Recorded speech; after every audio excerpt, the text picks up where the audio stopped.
The new 8 o'clock on CNN. Parker Spitzer, weeknights on CNN. Hispanics must vote. There is this absurd notion out there, and even a call by some, for Latinos to boycott the 2010 midterm elections, to punish the Democratic Party that did not pass immigration reform, and definitely not to support a Republican Party that's embracing a Tom Tancredo anti-immigration, xenophobic, nativist rhetoric. Stay home. Absolutely not. We have to deliver. And John McCain once told me, how do you influence Washington? A deliverable constituency. I think we have the power to determine the outcome of many of these elections. All right, let me ask you something. You have said you're clearly disappointed with the way immigration reform has gone, and you say it's somewhere between Arizona and amnesty. How do you see it? A just integration strategy. Arizona, that's an exercise in futility. It's just absurd. Again, I speak to the Republican Party. If you're hijacked by that sort of rhetoric, you're never going to win 2012. You may win 2010 in respect to the House. Try to win the White House without Latinos in Colorado, Nevada, New Mexico, Florida. Good luck. It's not going to happen. It's just the party of Abraham Lincoln and Ronald Reagan, or is it the party of Tom Tancredo, James Sensenbrenner, and Pat Buchanan? They're going to have to determine that. You know, short-term viability or long-term sustainability. A Latino vote will determine that. There's an answer. It's a just integration strategy. Real simple. Let's deport the bad guys. Let's get rid of those that are committed to nefarious activity, the gangbangers, drug traffickers. Let's deport the bad guys. Why are we paying them through our taxpayer money? Why are we funding them actually in prison right now in many states across the union? Let's deport the bad guys. Let's address the other 98%. Who came here? Illegally, mind you. Let's prompt them to go to the back of the line.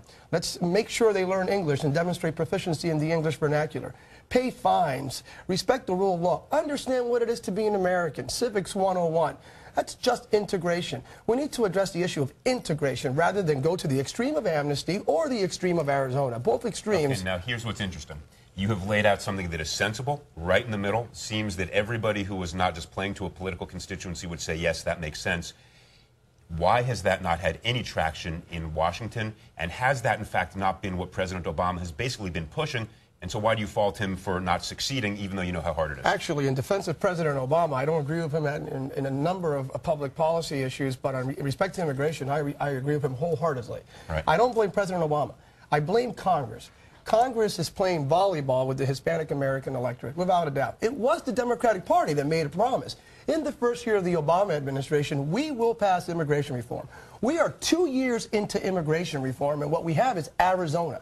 Are Latinos getting more liberal because they seem to have been a natural constituency for the Republicans given the social conservatism of Catholics, Catholic Latinos? Is there a movement away from the Catholic Church to, as in your case, the evangelical church? 44% Latinos voted for Bush in 2004, and they were inclined to vote in the numbers that we went over, even with Karl Rove, actually, over 50% in 2006 is not for immigration reform. Are they becoming more liberal? No. Pew Research would say no. Are we frustrated? Yes. We're not more liberal, we're frustrated. We have a party, the Republican Party, that as it pertains to social values, life and marriage and others, really resonates with our ethos, our cultural DNA. So we have a party that looks like us that doesn't want us, or seems not to want us. Then we have another party, the Democratic Party, that in respect to some of the social values, way beyond where we're at, but they want us. So we're caught between the proverbial rock and the hard place. The Republicans look like us, or they want it. No, they don't want us. The Democrats, we're confused. We're in limbo. I completely agree with you, and I have said repeatedly that President Obama will be reelected primarily because of the impact of the Hispanic vote. Is there any Republican candidate, potential Republican candidate in 2012 who's reached out to you saying, I can't win without you, we've got to bridge this chasm? Well, I don't want to, let's just say, surrender any information that may, at the end of the day, come on, nobody's listening. Prompt a number of Facebook messages that would be, let's just say, troubling to my family. Notwithstanding, yes, there are a number of potential candidates out there that resonate. Again, in full disclosure, I'm not saying that I have had these conversations with these individuals. Maybe, maybe not. Governor Mike Huckabee really resonates with the Hispanic evangelical community, faith community. Just who he is, what he stands for, so forth and so on. There are others. The governor of Minnesota, Tim Pawlenty, wonderful, wonderful gentleman, committed to a value system that resonates with the Hispanic American community. And there are others. Newt Gingrich is actually reaching out to the Hispanic community right now. Some of these major Republican leaders understand you can't win a national election without engaging the Latino vote. But again, I look at the Republican Party and say, why in the world are you tolerating the sort of xenophobic and nativist rhetoric and the whole Tea Party idea? Here's my message to the Tea Party. Any party about chips and salsa is no party at all. Yeah, that's my message to the Tea Party. You're going to have to diversify the Tea Party. When Latinos see 100,000 white people in Washington, D.C. and ask, where are the brown faces? You know, and is there a legitimate cause for the Tea Party? Absolutely. Frustration, overreach of government. We come from socialist governments in Latin America. We don't want to see Hugo Chavez redux in America. But we would love to see a couple of chips, salsa, café con leche, whatever it takes to diversify the Union.